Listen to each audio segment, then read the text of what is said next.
नमस्कार दोस्तों, मेरा नाम है डॉक्टर वीना नौटियाल और मैं पिछले 7 सालों से आयु केयर क्लिनिक के माध्यम से इनफर्टिलिटी और उसके कारणों पर काम कर रही हूँ और ऐसे कई सारे वीडियोस मैं पहले भी अपलोड कर चुकी हूँ। आज का जो हमारा टॉपिक है वो है उसे हम इनफर्टिलिटी का एक मुख्य कारण कह सकते हैं, जिसे हम पॉलीसिस्टिक ओवेरियन सिंड्रोम या पॉलीसिस्टिक ओवेरियन डिजीज़ के नाम से जानते हैं। आप सबने ही इसके बारे में सुना पड़ा होगा। पॉलीसिस्टिक ओवेरियन सिंड्रोम आजकल इतना ज़्यादा कॉमन हो गया है कि हर 7 में से एक फीमेल इससे सफ़र कर रही है और अगर इसको वक्त रहते ठीक ना किया जाए तो ये आगे चल के एंडोमेट्रियल कार्सिनोमा या यूट्राइन मैलिग्नेंसी में तब्दील हो सकता है।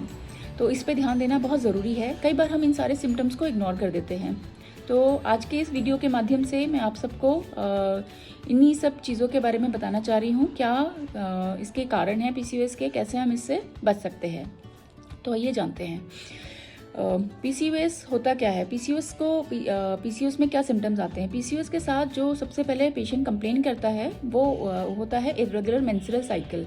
मतलब फीमेल को उसकी माहवारी की गड़बड़ी शुरू हो जाती है। वो डिलेड मेंसेस हो सकती है, वो हैवी पीरियड हो सकता है, स्कैंटी फ्लो हो सकता है या फिर एब्सेंट हो सकता है कि उसको पीरियड ही ना आए। इसके साथ ही फेशियल हेयर ग्रोथ शुरू हो जाती है और बालों का झड़ना शुरू हो जाता है। अचानक से वेट बढ़ना जो काफ़ी कोशिश करने के बाद भी कम नहीं हो रहा होता है। इसके साथ ही नींद डिस्टर्ब शुरू होना, ये सब कुछ सिम्टम्स हैं। अब बात करते हैं PCOS के कारण के बारे में। ऐसा देखा जाता है काफ़ी हद तक जेनेटिक रीजंस इसके लिए रिस्पॉन्सिबल होते हैं। जिसे हम कह सकते हैं कि किसी की अगर फैमिली हिस्ट्री है, फैमिली में मदर या फादर को पहले से डायबिटीज़ है, हाइपरटेंसिव है, या फिर पेशेंट फीमेल खुद पहले से डायबिटिक है या हाइपरटेंसिव है, तो ऐसी फीमेल्स को PCOS होने की संभावनाएं ज़्यादा रहती हैं। इसके साथ ही जो सबसे ज़्यादा कॉमन कारण है वो है हमारी डाइटरी हैबिट्स। मतलब कि आजकल का जो यूथ है वो जंक फूड पे ज़्यादा डिपेंडेंट हो गया है।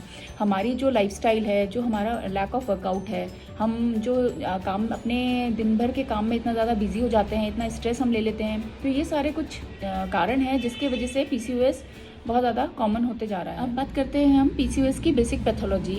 आप लोग सोच रहे होंगे कि हमारी इस तरह की लाइफस्टाइल से, डाइटरी हैबिट से हमारे पीरियड्स का क्या रिलेशन है।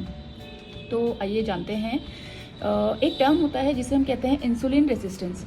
उससे पहले ये जान लेते हैं कि इंसुलिन क्या है। इंसुलिन एक हार्मोन है जो पेनक्रियास से रिलीज़ होता है और इंसुलिन का काम हम जो भी ग्लूकोज हमारे शरीर में होता है ब्लड से, उसको सेल्स तक लेके जाना। मतलब हम जो भी कुछ खा रहे हैं वो ग्लूकोज में कन्वर्ट होता है और वो उस ग्लूकोज को इंसुलिन ब्लड के थ्रू, ब्लड से एब्जॉर्ब करके हमारे सेल्स तक लेके जाती है, हमारे टिश्यूज़ तक पहुँचाती है, जो हम एनर्जी के फॉर्म में यूटिलाइज होता है।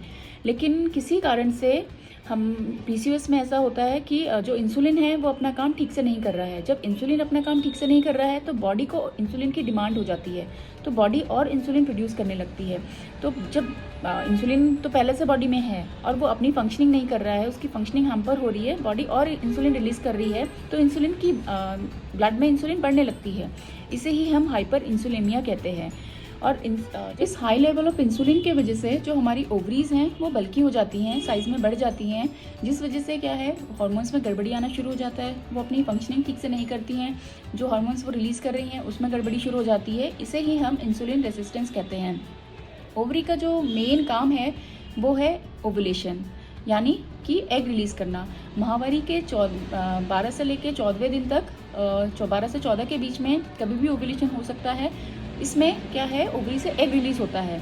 लेकिन PCOS में क्या हो रहा है, ये एग रिलीज़ ना होकर जो फॉलिकल्स हैं वो सिस्ट बन जा रहे हैं और इसीलिए इसी को हम पॉलीसिस्टिक ओवरीज कहते हैं, क्योंकि वो क्या है, ओवरी के चारों तरफ सिस्ट के रूप में इकट्ठा होने लग जाते हैं फॉलिकल्स। इसे ही हम पॉलीसिस्टिक ओवरीज कहते हैं और इसी के वजह से फिर प्रेगनेंसी में प्रॉब्लम आनी शुरू हो जाती है, क्योंकि प्रेगनेंसी के लिए एग बनना बहुत ज़रूरी है और यहाँ पे क्या है, एग ही नहीं बन रहा है, ओवुलेशन ही नहीं हो रहा है, जिसे हम अनओवुलेटरी साइकिल कहते हैं। तो प्रेगनेंसी में प्रॉब्लम आनी शुरू हो गई है। ठीक है, तो अब करना क्या है, करना कुछ नहीं है, बस अपनी जो डाइटरी हैबिट्स हैं उसे हमें ठीक करना है, अपने लाइफस्टाइल को चेंज करना है, जंक फूड को अवॉइड करना है, ड्रिंक प्लांटी ऑफ वाटर, अपने दिनचर्या में पानी को ज़्यादा से ज़्यादा लेके आना है, स्ट्रेस से दूर रहना है, थोड़ा सा योगासन, प्राणायाम वगैरह करना है, साथ ही साथ डॉक्टर से कंसल्ट ज़रूर करना है, क्योंकि इन सब चीज़ों के साथ साथ डॉक्टर की सलाह और डॉक्टर की दवाइयाँ बहुत ज़रूरी हैं। दोनों चीज़ें जब साथ में रहती हैं तो PCOS डेफिनेटली ठीक हो सकता है। अगर आई होप आपको ये वीडियो पसंद आया होगा, ये इन्फॉर्मेशन आपको अच्छी लगी होगी। Thank you so much.